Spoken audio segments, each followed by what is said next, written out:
இந்திய கம்யூனிஸ்ட் கட்சியின் மாநில பொதுச் செயலாளர் திரு முத்தரசன் நம்மிடையே இணைக்கிறார். அவரிடம் பேசலாம். சார் வணக்கம். தற்போது 7 சுற்று வாக்குகள் எண்ணிக்கை விக்கிரவாண்டியில நிறைவு பெற இருக்கிற சூழல்ல திமுக ஒரு பெருவாரியான வாக்குகள் வித்தியாசத்துல முன்னிலை வகிக்கிறத பார்க்கிறோம். 44,780 வாக்குகளை திமுக வேட்பாளர் பெறாரு.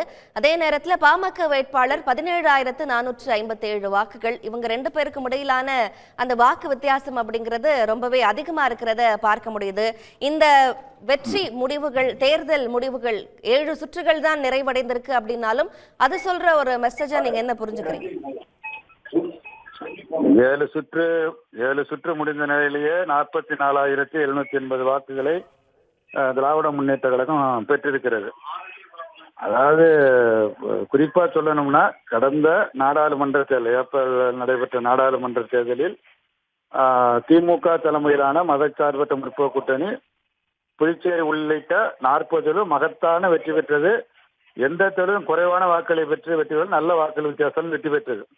அதே போல விக்கிரவாண்டி தொகுதியிலையும் இன்றைக்கு திமுக வேட்பாளர் நல்ல வாக்குகளை பெற்று 6-7 சுற்றில முன்னிலையில் இருக்கிறார். மற்ற சுற்றுகளும் இருக்கிறது. இந்த அணி மகத்தான வெற்றி பெறும். இதுக்கு காரணம் என்னன்னா, இந்த அணியினுடைய கொள்கை பலம். இரண்டாவது, அரசினுடைய மாண்புமிகு முதலமைச்சர் திரு மு.க. அண்ணன் ஸ்டாலின் அவருடைய தலைமையில இருக்கக்கூடிய அரசு மக்களுக்கு செய்து வரக்கூடிய நல்ல விஷயங்கள், மகளிர் உரிமை தொகை, அது மாதிரி காலை உணவு திட்டம் போன்ற பெண்களுக்கு நகர பேருந்துகளில் கட்டணம் இல்லாத சலுகை, இது போன்ற நல்ல பல திட்டங்களை நிறைவேற்றி வருகிறது. தமிழ்நாட்டை ஒரு முதன்மை மாநிலமாக கொண்டு வருவதற்குள்ள அனைத்து முயற்சிகளையும் மாநில முதலமைச்சர் மேற்கொண்டு வருகிறார். இதற்குரிய அங்கீகாரம், இந்த அணிக்குரிய அங்கீகாரம், அரசின் சாதனைக்குரிய அங்கீகாரம் என்கிற முறையில் இந்த வெற்றி தற்போது வரையில் அமைந்திருக்கிறது. இது மேலும் இன்னும் வாக்குகள் அதிகரிப்பதற்குரிய அனைத்து வாய்ப்புகளும் அங்கே இருக்கிறது. எதிர்த்தரப்பில் குறிப்பாக பாஜக பாமக அணி என்பது ஒரு கொள்கையற்ற ஒரு சந்தர்ப்பவாத அணி. எளியும் தவளையும் கூட்டி சேர்ந்தால் இது எப்படி இருக்குமா, அப்படிப்பட்ட கூட்டணி தான் அந்த கூட்டணி.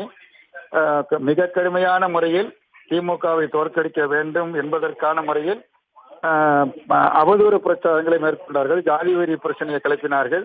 அதே மாதிரி அதிமுக போட்டியிடவில்லை என்று சொல்லிவிட்டு திமுக எதிர்த்து மிக கடுமையான சட்டம் ஒழுங்கெல்லாம் கெட்டு போய்விட்டது, சிபிஐ விசாரணை வேண்டும், அப்படி இப்படி என்று எடப்பாடி எல்லாம் மக்கள், அதை விக்கிரவாண்டி தொகுதி மக்கள் அவைகளை எல்லாம் நிராகரித்து திமுக வேட்பாளரை மகத்தான வெற்றி பெற செய்திருக்கிறார்கள். அந்த தொகுதி வாக்காளர் பெருமக்களுக்கு இந்திய கம்யூனிஸ்ட் கட்சியின் சார்பில் நான் நன்றியை தெரிவித்துக் கொள்கிறேன், பாராட்டுகளையும் வாழ்த்துக்களையும் தெரிவித்துக் கொள்கிறேன். சரி, இப்போ சார் வழக்கமாக ஒரு தேர்தல் நடைபெறுது ஒரு தொகுதிக்குன்னா, அந்த தொகுதியில அந்த கட்சி பிரதான கட்சிகளை சேர்ந்த தொண்டர்கள் இருப்பாங்க, அந்த கட்சிக்கான அபிமானிகள் இருப்பாங்க, அதே மாதிரி ஃபென்ஸ் சிட்டர்ஸும் இருப்பாங்க, எந்த பக்கம் போறது அப்படிங்கிற ஒரு முடிவெடுக்காதவங்க. இப்போ அதிமுக களத்துல இல்லாத சூழல்ல அந்த ஓட் டிரான்ஸ்பர் இது வரைக்கும் பார்க்கிறப்போ யாருக்கு நடந்திருக்கு அப்படின்னு நினைக்கிறீங்க? அதிமுக களத்துல இல்லாம இருக்கிறது யாருக்கான ஒரு பின்னடைவு, இல்லாட்டி ஒரு முன்னிலை பெறதுக்கான வாய்ப்புகள் யாருக்கு ஏற்படுத்தி கொடுத்திருக்குன்னு நினைக்கிறீங்க? அதாவது அதிமுக போட்டியிடவில்லை என்று அறிவித்து அதற்கு சொன்ன காரணங்களை அதிமுக தொண்டர்கள் ஏற்கவில்லை. அது ஒரு தன்னுடைய இயலாமையை வெளிப்படுத்தக்கூடிய செயலான கட்சி தலைமையின் மீது தொண்டர்கள் ஒரு அதிருப்தியில் இருந்தாலும் அந்த தொகுதிக்குள்ள பிரச்சாரத்தில் செல்லுகிற பொழுது என்னால் பார்க்க முடிந்தது. இரண்டாவதாக, இன்றைக்கு அதிமுக பல கூறுகளாக பிரிந்து பல்வேறு நெருக்கடிகளுக்கு ஆளாகி இருப்பதற்கு முக்கிய காரணம் பாஜக என்பது மக்களுக்கு அதிமுக தொண்டர்கள் நன்றாகவே தெரியும். குறிப்பாக நம்முடைய மாண்புமிகு முதலமைச்சர் நாடாளுமன்ற தேர்தலில் இந்த விஷயத்தை விளக்கி சொன்னார். அதிமுகவை இன்றைக்கு பல அணிகளாக பிரிந்திருப்பதற்கு யார் காரணம் என்பதை யோசனை செய்து பாருங்கள். எந்த அடிப்படையில் சசிகலாவை சிறைக்கு அனுப்பியது யார், அதே மாதிரி ஓபிஎஸ் பிரித்தது யார், திரும்ப கொண்டு வந்து சேர்த்தது யார், ஒருங்கிணைப்பாளர் நியமனம் செய்தார், துணை முதலமைச்சர் நியமனம் செய்தார், இதற்கெல்லாம் யார் காரணம் என்பதையெல்லாம் நீங்கள் யோசிக்க வேண்டும் என்று முதலமைச்சர் நாடாளுமன்ற பொதுத் தேர்தலில் அதிமுக தொண்டர்களுக்கு ஒரு வேண்டுகோள் மாதிரி கொடுத்திருந்தார். இந்த தேர்தலில் நாங்கள் அதைத்தான் பிரச்சாரத்தில் சொன்னோம்.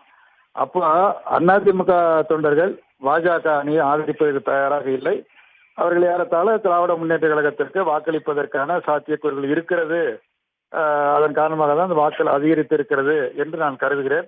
மொத்தமாக ஒரு மனசாட்சியோடு தொகுதி மக்கள் வாக்களிக்க விரும்பி இருக்கிறார்கள், வாக்களித்திருக்கிறார்கள். வாக்கு சதவீதமும் அதிகரித்தது.